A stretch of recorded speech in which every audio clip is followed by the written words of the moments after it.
नमस्ते बच्चों। श्री राम साहित्य सृजन क्लास में आपका स्वागत है। व्याकरण के अंतर्गत अब हम आपको पढ़ाएंगे अलंकार परिभाषा। काव्य की शोभा बढ़ाने वाले शब्दों को अलंकार कहते हैं। वर्गीकरण। अलंकारों के मुख्य दो वर्ग हैं, पहला शब्दालंकार, दूसरा अर्थालंकार। तो पहला शब्दालंकार, जहां केवल शब्दों के प्रयोग के कारण काव्य में चमत्कार पाया जाता है, उसे शब्दालंकार कहते हैं। यदि उन शब्दों के स्थान पर उनके पर्यायवाची शब्द रख दिए जाएं, तो वह चमत्कार समाप्त हो जाएगी। शब्दालंकार में अनुप्रास अलंकार, यमक अलंकार और श्लेष अलंकार मुख्य हैं। दूसरा है अर्थालंकार, जहां अर्थ के कारण काव्य में चमत्कार पाया जाता है, वहां अर्थालंकार होता है। इसमें शब्दों के पर्यायवाची रखने पर भी अलंकार बना रहता है। और अर्थालंकार में उपमा अलंकार, रूपक अलंकार और उत्प्रेक्षा अलंकार प्रमुख हैं। तो शब्दालंकार के अंतर्गत देखते हैं, पहला अनुप्रास अलंकार। परिभाषा, जहां किसी व्यंजन वर्ण की आद्यांत अर्थात आद्यंत आवृत्ति बार बार हो, वहां अनुप्रास अलंकार होता है। उदाहरण, चारु चंद्र की चंचल किरणें खेल रही हैं जलथल में। अब यहाँ पर च वर्ण की आवृत्ति बार बार हुई है, तो इसी च वर्ण की आवृत्ति बार बार होने के कारण यह अनुप्रास अलंकार है। अनु माने बार बार, प्रास माने रखना। तो दूसरा यमक अलंकार है। परिभाषा देखते हैं, जहां पर एक ही शब्द की अनेक बार भिन्न अर्थों में आवृत्ति हो, वहां पर यमक अलंकार होता है। उदाहरण, केकी रव की नुपुर ध्वनि सुन, जगती जगती की भूख प्यास। केकी मोरनी की आवाज घुघरू सदृश है। ऐसी आवाज को सुन करके सावन के महीने में जगती जगती की भूख प्यास, एक जगती का अर्थ है जाग जाती है, दूसरे जगती का अर्थ है पृथ्वी, पृथ्वी की भूख प्यास जाग जाती है। अर्थात जगती जगती दो बार आया है, किंतु अर्थ भिन्न है, इसलिए यहां पर यह यमक अलंकार है। तीसरा श्लेष अलंकार है। परिभाषा देखते हैं, जहां कोई एक शब्द एक ही बार प्रयुक्त होकर अनेक अर्थ प्रकट करे, वहां पर श्लेष अलंकार होता है। उदाहरण देखते हैं, रहीमन पानी राखिए, बिन पानी सब सोन, पानी गए नौ बरे मोती मानुष चुन। तो अब देखिए, यहां पर पानी एक ऐसा शब्द है जो 3 बार प्रयुक्त हुआ है।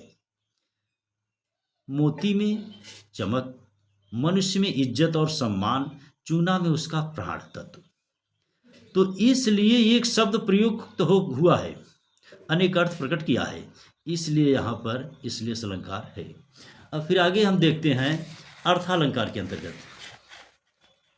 तो अर्थालंकार के अंतर्गत देखते हैं, उपमा अलंकार पहला हुआ।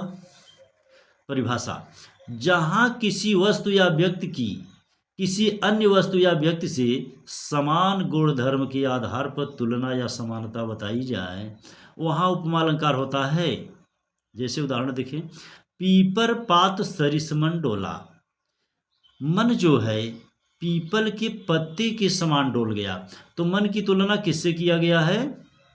पीपर के पत्ते से, इसलिए यह उपमा अलंकार है।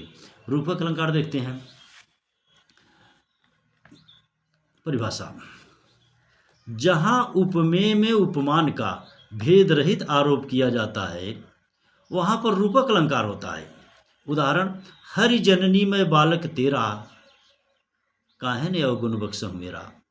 अब हरि और जननी, परमात्मा और माँ में अभेद रूप से वर्णन हुआ है। यहाँ जो है उपमेय में उपमान का भेद रहित आरोप किया गया है। हरि और परमात्मा में कोई भेद नहीं है, इसलिए यहाँ रूपक अलंकार है। यदि कहा जाता कि परमात्मा आप मेरी माँ के समान हो, तो उपमा हो जाता, किंतु हरि जननी में बालक तेरा, ये परमात्मा आप मेरी माँ हो सीधे सीधे, इसलिए यहाँ रूपक अलंकार है। अब अगला उत्प्रेक्षा अलंकार देखते हैं। परिभाषा, जहाँ उपमेय में उपमान की संभावना व्यक्त की जाए, वहाँ उत्प्रेक्षा अलंकार होता है। उदाहरण, पुलक प्रकट करती है धरती, हरित तृणों की नोकों से, मानो झूम रहे हों तरु भी मंद पवन के झोंकों से। पुलक प्रकट करती है धरती हरित त्रिलोक नोकों से, मानो झूम रहे हैं तर भी मंद पवन के झोंकों से। अब देखिए, यह धरती अपने रोमांच को जाहिर करती है हरित त्रिलोक की हरी हरी घासों के नोकों से। मानो आ गया ना, जहाँ जानो मानो जन जानो मन मानो मोसो तो सो जानिए मानिए आ जाए, तो वहाँ पर ये उत्प्रेक्षा अलंकार होता है। तो मानो झूम रहे हैं तर भी, मानो पेड़ वृक्ष भी झूम रहे हैं मंद गति से बहती हुई हवाओं के झोंकों से, ये इसका पहचान है। और अगली उच्च कक्षा में अध्ययन के लिए हम भ्रांतिमान अलंकार देखते हैं।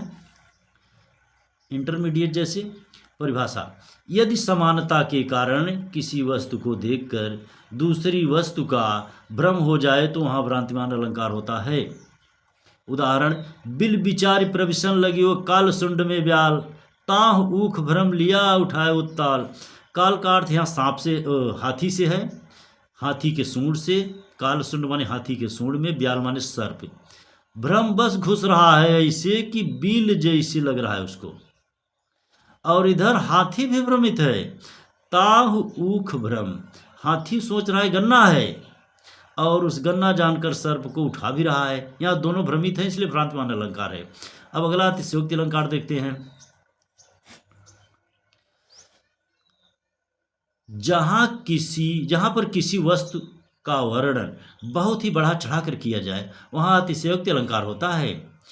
तारा सो तरनी धूरी धारा में लगत जिमी, थारा पर पारा पारावार यूँ हलत है। अर्थात यहाँ पर छत्रपति शिवाजी जब युद्ध कर रहे हैं, युद्ध के मैदान का वर्णन है, तो जो है धूल के प्रभाव से जो है तरनी, तरन माने सूरज, आकाश में उड़ रहे धूल के प्रभाव से सूरज तारे सदृश दिख रहा है। और धूरी धारा में लगत जिन, उस उड़ते हुए धूल में सूरज तारा सदृश लग रहा है। थारा पर पारा पारावार यूँ हलत हैं, जैसे थाली में रखा हुआ जल हिल रहा हो ऐसे पूरा समुद्र हिल रहा है। यह बात हजम नहीं हो रही है। हाइपरबोल अर्थात यह जो है आपका अतिशयोक्ति अलंकार के अंतर्गत आएगा। जय हिंद, वंदे मातरम।